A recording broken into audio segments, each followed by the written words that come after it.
Olá, tudo bem? Está começando, sacanagem. E aí, galera, bem-vindos aí a mais um capítulo aqui do nosso ABC Audiolivros. Hoje nós daremos início à leitura do livro do Machado de Assis, um livro curto, O Alienista, em que o personagem principal, né, um médico, o Simão Bacamarte, ele, após conquistar uma carreira médica na Europa, decide voltar ao Brasil e se instala na cidade de Itaguaí. E lá ele tem a missão de construir um sanatório. E a trama vai se desenrolar com essa premissa. Coloquei uns efeitinhos aí de fundo da narração. Vocês me falam aí se vocês gostaram. Até para ficar um clima mais imersivo, né? Então é isso aí. Vamos pro livro. Capítulo 1. De como Itaguaí ganhou uma casa de Horários. As crônicas da vila de Itaguaí dizem que em tempos remotos vivera ali um certo médico, o Dr. Simão Bacamarte, filho da nobreza da terra e o maior dos médicos do Brasil, de Portugal e das Espanhas. Estudara em Coimbra e Pádua. Aos 34 anos regressou ao Brasil, não podendo El Rei alcançar dele que ficasse em Coimbra, regendo a universidade, ou em Lisboa, expedindo os negócios da monarquia. A ciência, disse ele a sua majestade, é meu emprego único. Itaguaí é o meu universo. Dito isso, meteu-se em Itaguaí. Entregou-se de corpo e alma ao estudo da ciência, alternando as curas com as leituras e demonstrando os teoremas com cataplasmas. Aos 40 anos, casou com Dona Evarista da Costa e Mascarenhas, senhora de 25 anos, viúva de um juiz de fora, e não bonita nem simpática. Um dos tios dele, caçador de pacas perante o eterno e não menos franco, admirou-se de semelhante escolha e disse-lhe. Simão Bacamarte explicou-lhe que Dona Evarista reunia condições fisiológicas e anatômicas de primeira ordem, digeria com facilidade, dormia regularmente, tinha bom pulso e excelente vista. Estava assim apta para dar-lhe filhos robustos, sãos e inteligentes. Se além dessas prendas, únicas dignas da preocupação de um sábio, Dona Evarista era mal composta de feições. Longe de lastimá-lo, agradecia a Deus, porquanto não corria o risco de preterir os interesses da ciência na contemplação exclusiva, miúda e vulgar da consorte. Dona Evarista mentiu às esperanças do Dr. Bacamarte. Não lhe deu filhos robustos nem mofinos. A índole natural da ciência é a longanimidade. Nosso médico esperou 3 anos, depois 4, depois 5. Ao cabo desse tempo, fez um estudo profundo da matéria, releu todos os escritores árabes e outros, que trouxera para Itaguaí.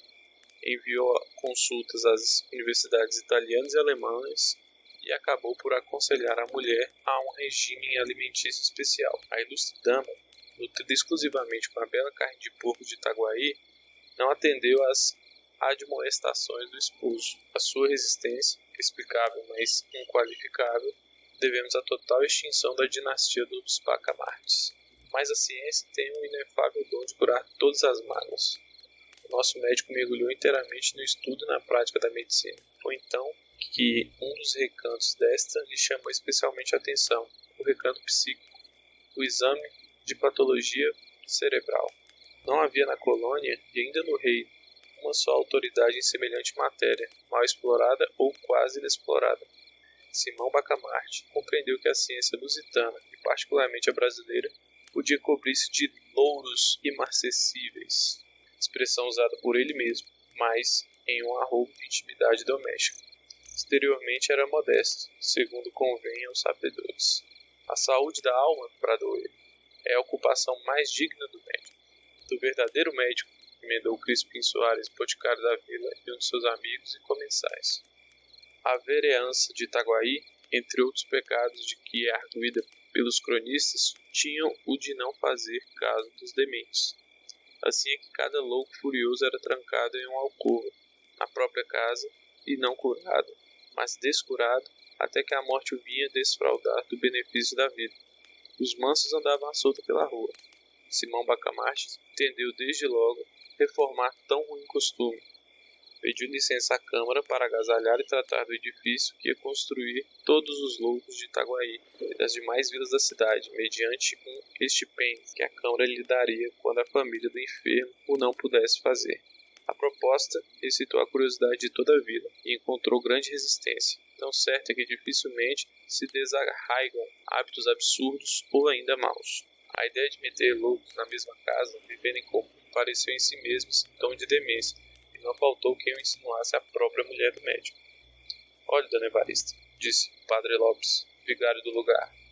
Veja se seu marido dá um passeio ao Rio de Janeiro. Isso de estudar sempre, não é bom, vira o juízo. Dona Evarista ficou aterrada, foi ter com o marido, disse que estava com desejos, o de vir ao Rio de Janeiro e comer tudo o que a ele lhe parecesse adequado a certo fim. Mas aquele grande homem, com a rara sagacidade que o distinguia, penetrou a intenção da esposa e redarguiu-lhe sorrindo que não tivesse medo.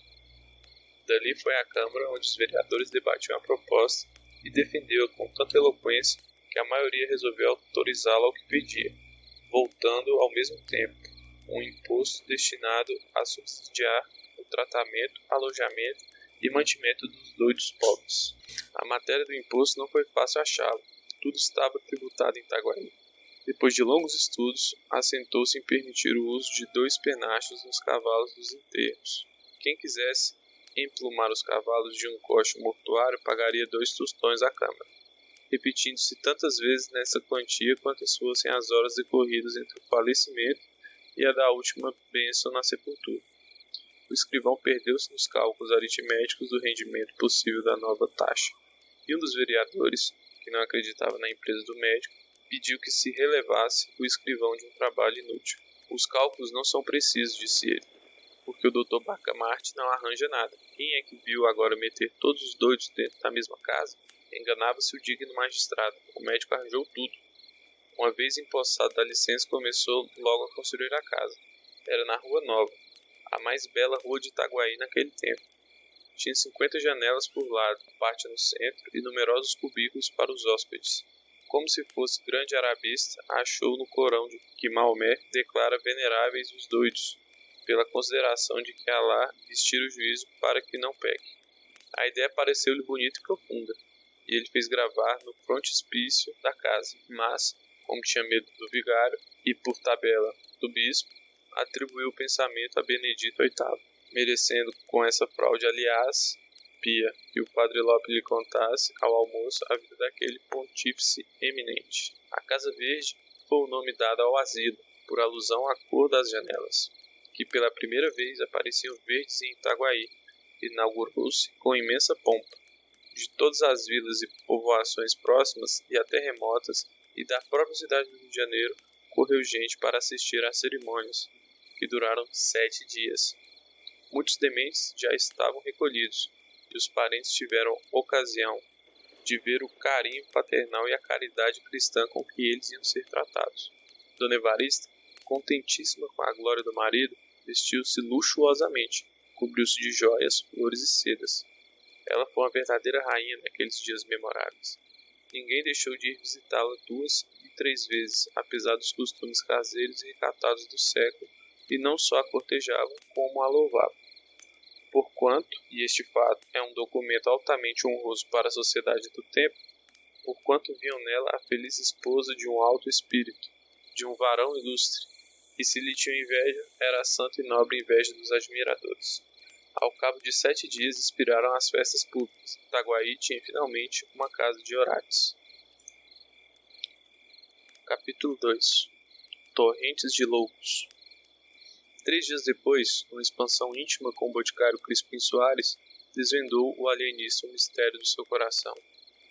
A caridade, Sr. Soares, entra de certo no meu procedimento, mas entra como tempero, como o sal das coisas, que é assim que interpreta o dito de São Paulo aos Coríntios. Se eu conhecer o quanto se pode saber e não tiver caridade, não sou nada.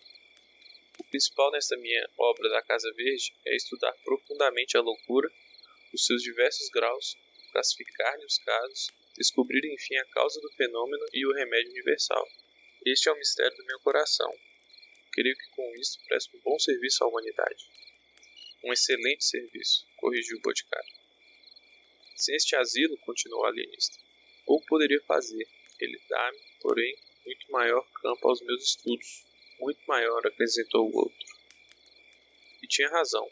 De todas as vilas e arraiais vizinhos afluíam loucos à Casa Verde. Eram furiosos, eram mansos, eram monomaníacos.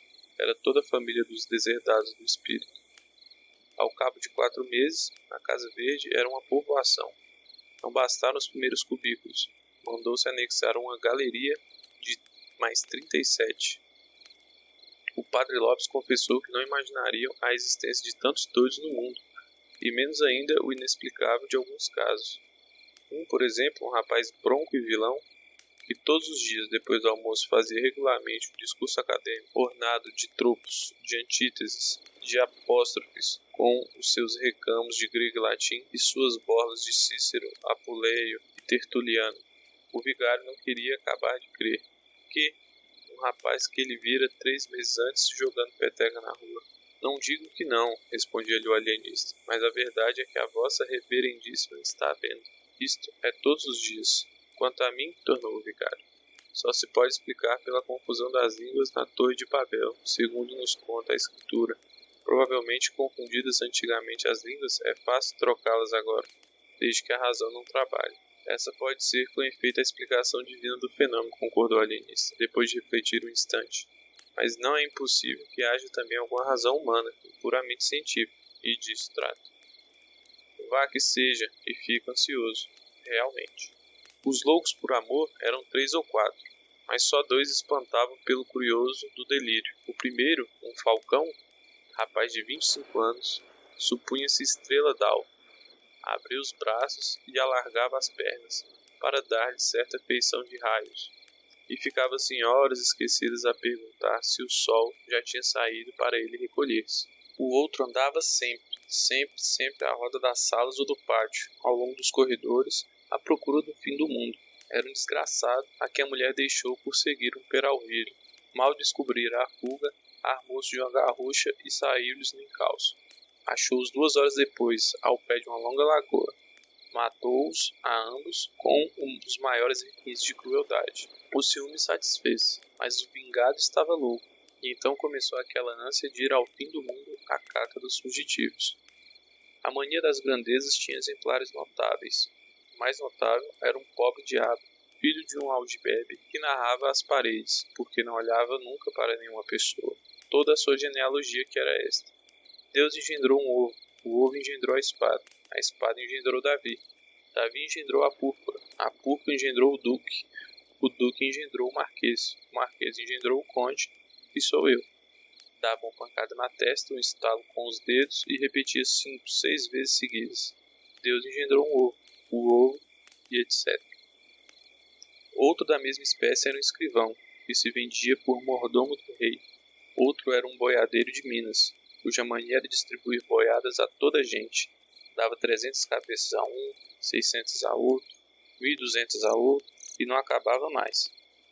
Não falo dos casos de monomania religiosa, apenas citarei um sujeito que, chamando-se de João de Deus, dizia agora ser o Deus João, e prometia o reino dos céus a quem o adorasse, e as penas do inferno aos outros. E depois desse, o licenciado Garcia, que não dizia nada, porque imaginava que no dia em que chegasse a proferir uma só palavra, todas as estrelas se despregariam do céu e abrasariam a terra. Tal era o poder que recebera de Deus. Assim o escrevia ele no papel que o alienista lhe mandava dar, menos por caridade do que por interesse científico. Na verdade, a paciência do alienista era ainda mais extraordinária do que todas as manias hospedadas na Casa Verde, nada menos que assombrosa. Simão Bacamarte começou por organizar um pessoal de administração, e aceitando essa ideia ao boticário Crispim Soares, aceitou-lhe também 2 sobrinhos, a quem incumbiu da execução de um regimento que lhes deu, aprovado pela Câmara, da distribuição da comida e da roupa, e assim também da escrita e etc. Era o melhor que podia fazer para somente cuidar do seu ofício. A Casa Verde, disse ele ao vigário, é agora uma espécie de mundo em que há o governo temporal e o governo espiritual.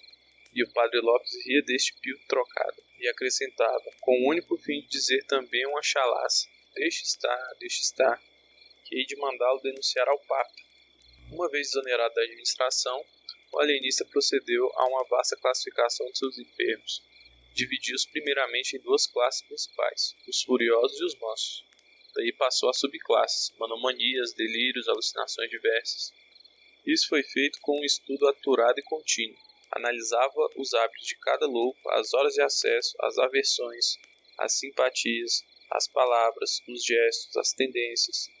Inquiria da vida dos enfermos, profissão, costumes, circunstâncias da revelação mórbida, acidentes da infância e da mocidade, doenças de outra espécie, antecedentes na família, uma devassa, enfim, como a não faria o mais atilado corregedor. Cada dia notava uma observação nova, uma descoberta interessante, um fenômeno extraordinário. Ao mesmo tempo estudava o melhor regime, as substâncias medicamentosas, os meios curativos e os meios paliativos, não só os que vinham nos seus amados árabes, como os que ele mesmo descobria, à força de sagacidade e paciência. Ora, todo esse trabalho levava-lhe o melhor e o mais do tempo. Mal dormia e mal comia, e ainda comendo era como se trabalhasse, porque ora interrogava um texto antigo, ora ruminava uma questão, e ia muitas vezes de um cabo a outro do jantar, sem dizer uma só palavra à dona Evarista.